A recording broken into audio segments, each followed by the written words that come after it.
hello again. Welcome back to Reading Destination.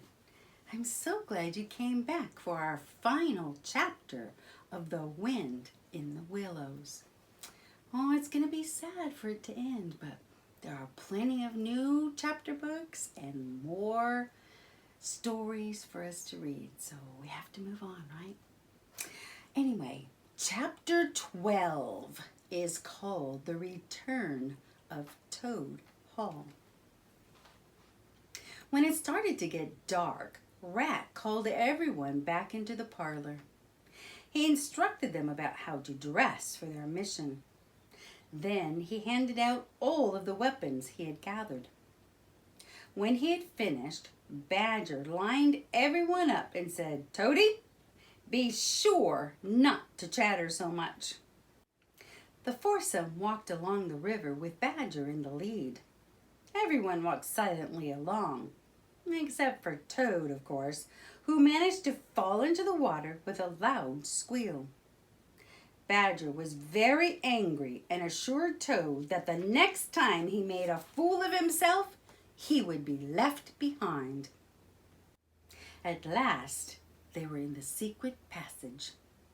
It was dark, narrow, and cold. Toad started to shiver.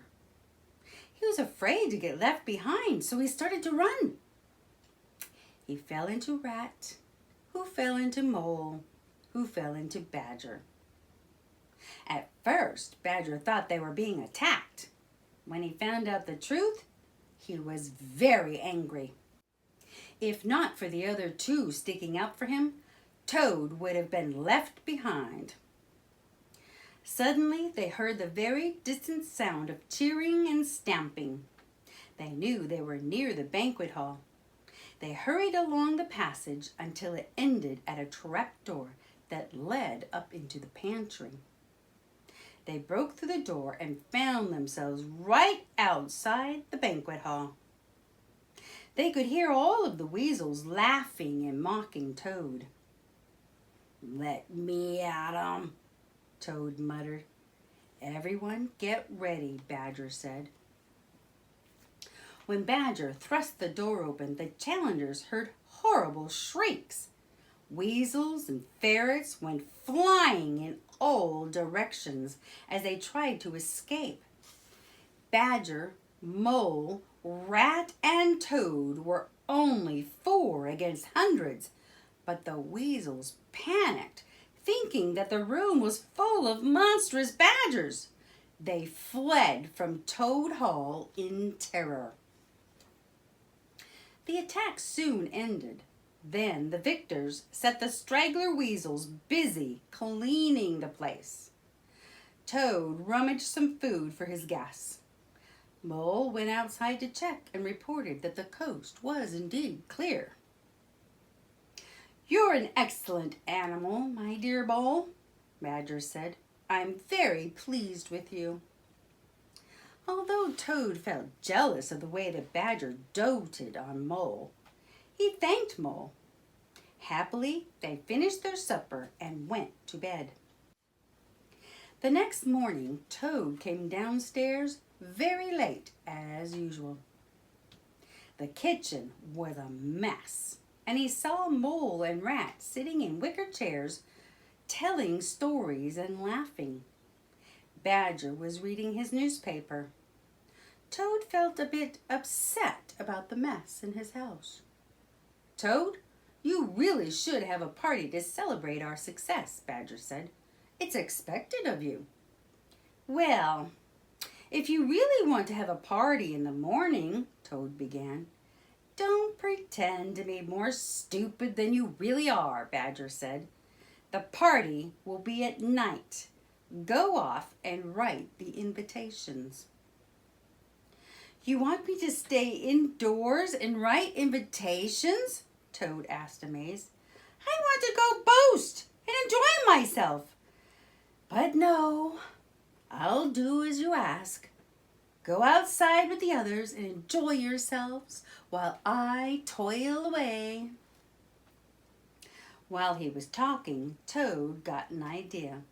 He would write the invitations and he would be sure to mention at the party the starring role he had in his attack. He planned to give many speeches about his bravery. This idea greatly pleased him. When he was finished, he told one of the weasel prisoners to deliver the invitations. When the others came back into the house, Toad was in a very good mood. When they finished lunch, Toad began to swagger off to the garden, but Rat grabbed him by the shoulders, and he and Badger took the conceited Toad into the other room. "Look here, Toad," Rat said. "There will be no speeches at this party." "May I just sing one little song?" Toad asked. "No," Rat said firmly. Rat did feel a little sorry for Toad when he noticed his lip trembling. "You must turn over a new leaf sooner or later," added Badger. Toad was defeated. "All I wanted was one more night of boasting," he said sadly. "But you are right. From now on, I will be a different Toad." With that, he left the room. "I feel like a bully," Rat said. "I know," replied Badger, "but it had to be done." Finally, the hour of the party drew near. Toad was very sad. He got up and arranged the chairs in the room into a semicircle and closed the door. Then he bowed and started to sing proudly to his imaginary audience. He sang his song over and over again. When he had finished, he went downstairs to greet his guests. All of the guests cheered when he entered the room. They said that he had been courageous and clever. But Toad gave all of the credit to Rat, Mole, and of course, Badger. The other animals were shocked by Toad's new attitude. Could this be a new Toad? They wondered. The party was wonderful, but through all of the laughter and merriment, Toad remained quiet. Some of the animals remarked that things weren't the same as they were in the old days.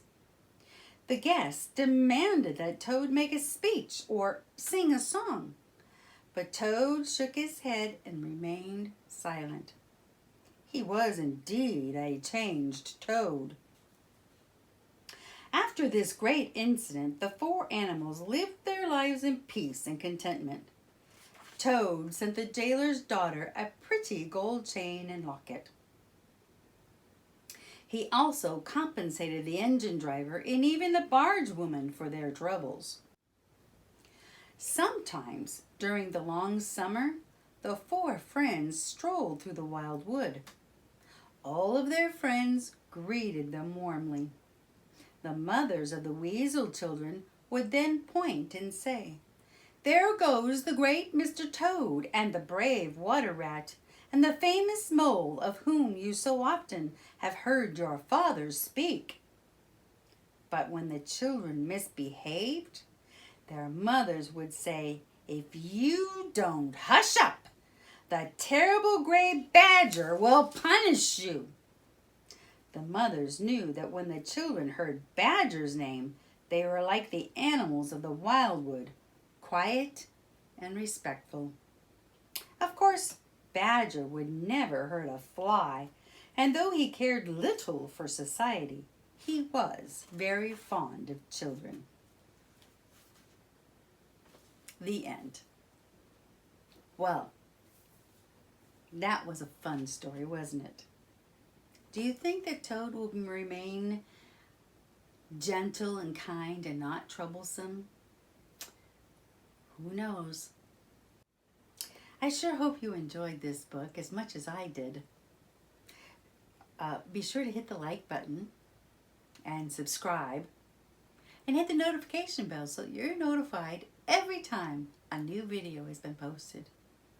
And of course, it would be greatly helpful for me if you would share with all of your friends. Bye-bye. Bye-bye for now.